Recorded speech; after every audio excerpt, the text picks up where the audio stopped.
Die neue Superkontrollbehörde AMLA und das geplante Vermögensregister. Ja, in diesem Video, gewohnt wie jeden Freitag in Faszination Freitag, mit ein spannendes Thema. Ja, und heute mal wieder die liebe EU. Man könnte auch sagen, das große EU-Kontrollduo sehen wir uns heute an, beziehungsweise ein Bürokratiemonster. Zwei Bürokratiemonster, die dein Vermögen und Freiheit zusammen gefährdet. Ja, also, wer sagt, die EU sei ja nicht innovativ, bringt nichts voran, der liegt nicht so ganz richtig. Weil die EU ist zwar vielleicht da so ein bisschen unfähig, die Grenzen zu schützen. Diplomatie und Kriege entschärfen ist jetzt auch nicht so die große Stärke. Ne? Kriege gewinnen auch nicht ganz, wie wir aktuell sehen können.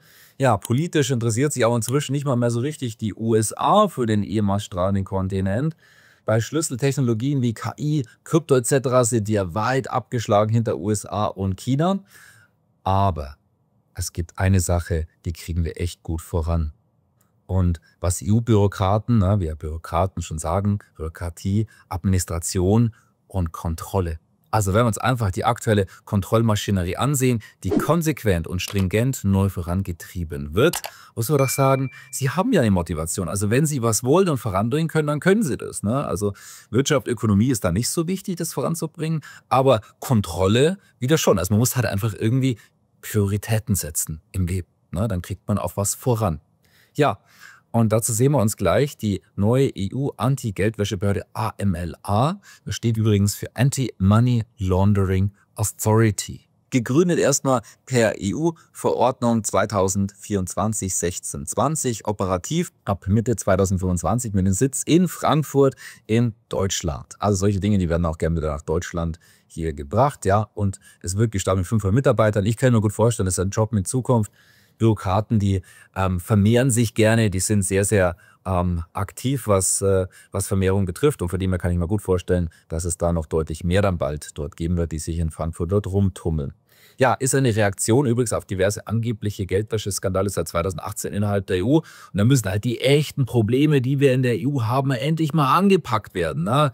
Also wir Bürger, was ist unsere wichtigsten Dinge, die angepackt werden müssen? Ganz klar, Geldwäsche, und wir brauchen mehr Kontrolle, ja, wie überall diskutiert wird oder auch nicht. Ja, was wird dort eigentlich gemacht? Also erstmal direkte Überwachung von ca. 40 Hochrisikofinanzinstituten, darunter Großbanken und Kryptoplattformen. Also auch Krypto wird immer mehr und mehr reguliert, das ist aber auch nichts Neues, wer sich damit beschäftigt. Dann Koordination und Vereinheitlichung der Geldwäschebekämpfung in allen EU-Mitgliedstaaten. Auch, und das ist spannend, auch nicht finanzielle Branchen wie Immobilienhandel oder Luxusgüter werden zukünftig kontrolliert. Und es gibt ein neues Datenportal, fiu.net, für den Austausch sensibler Finanzdaten zwischen den Behörden. Tja, was bedeutet das Ganze? Das kann natürlich, und als Bürger haben wir natürlich massive Sorgen jetzt, Eingriffe in die Privatsphäre. Dann sensible Daten werden zentralisiert. Die Daten, die gab es ja übrigens vorher schon, sie werden jetzt sogar noch richtig schön zentral gesammelt, wie halt im Sozialismus üblich. Da hat man es immer so gemacht und wo es ja auch dazu letztendlich hingeführt hat, wer in der Historie da ein bisschen aufgepasst hat und hinschaut, der weiß auch, wie das Ganze dann weitergeht. Missbrauchsgefahr durch weitreichende Befugnisse, das ist ja auch der Staat, mal schauen, was wie und dann noch kommen kann und wird. Ja, und bedeutet auch ausweitete Kontrolle über den Bankensektor. Das heißt, der Bankensektor, die sollten gefälligst spuren. Das heißt, die sind auch dem nochmal weiter untergeordnet und sind ja dann noch intensiver das ausführende Organ, ja, für die Politik. Was kann und darf denn die AMLA? Zum einen Vor-Ort-Kontrollen mit richterlicher Genehmigung, dann Unternehmen, also das heißt Banken, Finanzinstitute, Kryptoplattformen etc., die zur Kooperation genötigt werden, können mit Geldstrafen bis zu 10% des Jahresumsatzes sanktioniert werden. Jahresumsatz. Wenn die zum Beispiel nur 10% Gewinn machen, dann bedeutet das, wir haben gar keinen Gewinn gemacht. Also wir sprechen von Umsatz hier und nicht Gewinn. Das kann natürlich richtig teuer werden. Vor allem auch wenn die einen Verlust gemacht haben, ja, dann ist es halt noch ein höherer Verlust. Und auch der Zugriff auf das bereits besprochene zentrale Vermögensregister. Ja, und das wird koordiniert und gesteuert und auch ja Sanktionierung bei Verstößen. Das heißt also auch so hier, oh, du ganz böse etc., dann kann es dann direkt auch gleich implementiert werden. Gehen wir weiter zum EU-Vermögensregister. Ist es einfach nur ein bisschen mehr Transparenz oder ist es ein gewaltiges Überwachungstool? Sehen wir uns mal die Hintergründe an. Im Vermögensregister haben wir damals vor mehreren Jahren bereits hingewiesen, als die Machbarkeitsstudie gestartet worden ist. Hier sollen alle relevanten Vermögenswerte ab 2025 erfasst werden. Das heißt Immobilien, Auslandskonten und auch Konten allgemein natürlich, also auch im Inland, im Ausland, Kryptowährungen, Edelmetalle, Aktien und auch diverse Luxusobjekte. Das offizielle Ziel ist natürlich Bekämpfung von Steuerhinterziehung, Geldwäsche und Terror. Ja, also vor allem Lieschen Müller, wer weiß ja nicht, was die alles im Hintergrund macht, im Terror und so weiter. Ja. Ist noch nicht offiziell in Kraft, aber seit Jahren vorbereitet und es soll in 2025 kommen. Also die EU ist da jetzt auch nicht, sagen wir, so aktiv dabei, uns transparent und genau zu sagen, was wie passieren soll. Es wird sehr, sehr verdeckt gearbeitet, warum auch immer. Also die das so ein bisschen fast verstecken wollen. Also es wird nur so am Rande ein bisschen diskutiert und man weiß eigentlich gar nicht, was wie konkret wirklich geplant ist und was ja dort gemacht werden soll. Und das wirft natürlich einige Fragen auf, weil wie ist das mit den Zugriffsrechten? Die gibt es auf jeden Fall für die AMLA, nationale Behörden, aber eventuell auch für berechtigte Dritte, was nicht klar definiert ist. Und es gibt Gerüchte, dass sogar NGOs oder Journalisten Zugriff darauf haben könnten, was natürlich ein dicker Hund wäre. Ich sehe bis dato aber hierfür keine belastbaren Quellen. Ja, und das bedeutet, die nächste Stufe grundsätzlich des gläsernen Bürgers, es geht immer weiter und weiter und weiter. Daten können einfach zweckentfremdet werden. Und könnte es eine Vorbereitung sein für Enteignungen oder Vermögensabgaben auf Basis dieser Daten?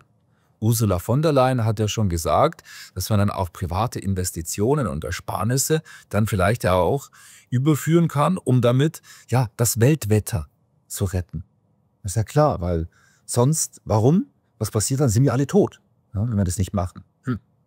Ja, wir werden sehen. Auf jeden Fall, das ist alles bereits im Gespräch und eingeräumt und wird schon anscheinend schon geschaut, wie die Bevölkerung darauf reagiert und ob sie überhaupt reagiert. Deswegen ist es so wichtig, Bewusstsein zu schaffen. Deswegen dieses Video gerne weiterleiten. Findest du das lustig? Findest du das gut? Ja, vielleicht bist du nicht der Einzige, der es vielleicht nicht so optimal findet. Die EU selber übrigens räumt selbst juristische Hürden und Datenschutzprobleme ein. Das heißt, wir wissen gar nicht, was gemacht werden kann, was nicht. Und vermutlich werden auch Gerichte erst über Praxisfälle entscheiden müssen. Das heißt, wir werden auch zukünftig, und wir sollten eine Debatte führen über verfassungsrechtliche Bedenken, über technische Realisierbarkeit und vor allem die Wahrung der Bürgerrechte. Denn im Prinzip ist es wie ein trojanisches Pferd zur Einführung totaler Finanztransparenz. Wenn wir uns ja anschauen, der digitale Euro kommt ja ebenfalls noch mit dazu und eine digitale ID. Dann kann alles erfasst werden für jede Person und zwar komplett digital und auch potenziell der Zugriff mit Konten beispielsweise auf die Vermögenswerte, wann welche Transaktionen durchgeführt werden. Von A bis Z ist es engmaschig und es kann alles überwacht werden. Das ist eigentlich wirklich darauf, wo das Ganze hinzieht und hinführt, mit den unterschiedlichen Bereichen. Also wir nähern uns einer gewaltigen Finanztechnokratie. Und Fragen, die wir uns hier alle stellen sollten: Wer genau erhält Zugriff auf diese Daten? Können die Daten zukünftig für Zwangsabgaben oder Enteignungen genutzt werden? Und sind die Maßnahmen mit den EU-Grundrechten und nationalen Verfassungen vereinbar? Hier meine persönliche Bewertung. Die Maßnahmen rund um die AMLA, das EU-Vermögensregister, scheint offiziell so, als würde natürlich wie immer nur die Finanzkriminalität und Geldwäsche bekämpft werden. Aber tatsächlich bestehen erhebliche Risiken für Privatsphäre, Eigentum und rechtsstaatliche Prinzipien und wir sind auf dem Weg in ein gewaltiges Finanzmonopol, zentralistisch geführt, wo alles kontrolliert werden kann und auch kontrolliert werden kann, ja, wer in diesem System beispielsweise antidemokratisch ist und ja, dieses System sozusagen durch seine Aussagengefährdung, seine Memes und Posts und Likes möglicherweise gefährdet. Erforderlich sind daher klare gesetzliche Grenzen, verlässliche Kontrollinstanzen und eine vollständige Transparenz gegenüber der Bevölkerung, die nicht ansatzweise bis dato gegeben ist und die EU anscheinend auch kein Interesse daran hat. Was nämlich die EU von Freiheitsrechten hält, das haben wir bereits von 2020 bis 2022, glaube ich, sehr, sehr gut sehen können. Und wenn es um diverse Nötigungen der eigenen Bevölkerung geht im Fall der Fälle. Was also jetzt tun? Der Kontrollstaat, er ist im Prinzip bereits da. Es wird einfach nur minutiöser aufgebaut. Das heißt, die Matrix ist bereits da und sie wird jeden Tag etwas mehr. Von dem her die räumliche Distanz zur EU, wo es nur geht. Das heißt, der Punkt Nummer 1, Thema Konten. Und das optimalerweise auch mit Auslandskonten an den besten Finanzplätzen der Welt, wie zum Beispiel Schweiz, Liechtenstein, Dubai und Singapur. Geldanlagen und internationale Investments nutzen, zum Beispiel mit der Zeit ein internationales Immobilienportfolio aufzubauen. Meine persönlichen Top 3 von den 9 Ländern, wo ich selber in Immobilien investiert sind, das sind zum einen Dubai, das ist Paraguay und das ist Panama. Wir informieren auch immer wieder darüber, deswegen sei auch mit dabei, vor allem in unserem Freitagsverteiler. Da steht nicht nur diese Tippmail hier immer mit dabei, sondern du kannst auch immer hineinlesen, was passiert aktuell in unserer sehr bunten Community und es passiert immer sehr, sehr viel und ich schreibe das immer persönlich alles zusammen. Da haben wir immer 3, 4, 5, 6 Themen. Schau dir das an und wir informieren immer über aktuelle Länder und was passiert. Und genauso über Punkt 3, das neue parallele Geldsystem, Krypto, wo wir auch eine eigene Krypto-Community haben mit dem Krypto-Powerhouse. Punkt Nummer 4, internationale Residences für den Plan B, Plan C, Plan D.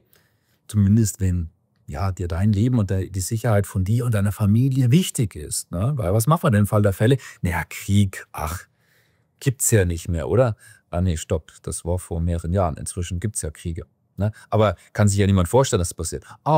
Stimmt, ja, sogar unsere Politiker reden ja inzwischen schon Kriege vorbei und dass man sich unbedingt darauf vorbereiten muss. Ja, wie bist du darauf vorbereitet? Ne? Vielleicht in tollen Freiheitsländern wie Paraguay oder Mittelmeerparadies Nordzypern oder weiteren Optionen. Zweiten Reisepass, auch etwas, was wir aktuell vorgestellt haben in unserer Community mit einem deutschsprachigen Dienstleister, meistens englischsprachig und wo ich das persönlich auch selber umgesetzt habe. Ja, oder genug ist genug, das heißt auswandern, aber wohin? Und wenn du möchtest, wir können dich ja auch gerne begleiten. Wir coachen in diesen Bereichen, damit es wirklich für dich passt, ähnlich wie so ein Maßanzug. Wir haben aktuell zwar ein paar Wochen Wartezeit, weil wir halt wirklich, es ist kein Witz, einfach geflutet werden. Das heißt, du kannst dich gerne eintragen, wird aber möglicherweise einfach ein paar Wochen dauern, bis wir uns bei dir melden können, weil es wird immer mehr und mehr und ein Ende scheint nicht absehbar zu sein. Durch unsere Marketinginstanz in Brüssel wird es wahrscheinlich auch noch so weitergehen. Also von dem her, schön, dass du heute mit dabei warst. Genau, dieses Video sehr, sehr gerne weiterleiten, dass mehr Menschen wissen, was dort draußen wirklich passiert und Sache ist. Weil die meisten kommen es gar nicht mit. Und das ist das, was sie fürchten. Ein mündiger Bürger, der sich informiert. Und das ist das, was du tun kannst. Gib anderen auch die Möglichkeit, so wie ich es auch wichtig finde, dass wir uns über diese Dinge und Themen unterhalten und wissen, was hier wirklich passiert. Ich freue mich auf dich nächsten Freitag. Und wie gesagt, unbedingt unser Verteiler drin sein. Da sind wirklich alle Themen mit drin. Kannst dich unterhalb von dem Video dort eintragen. Ich freue mich auf dich. Herzlichst dein Thorsten Wittmann.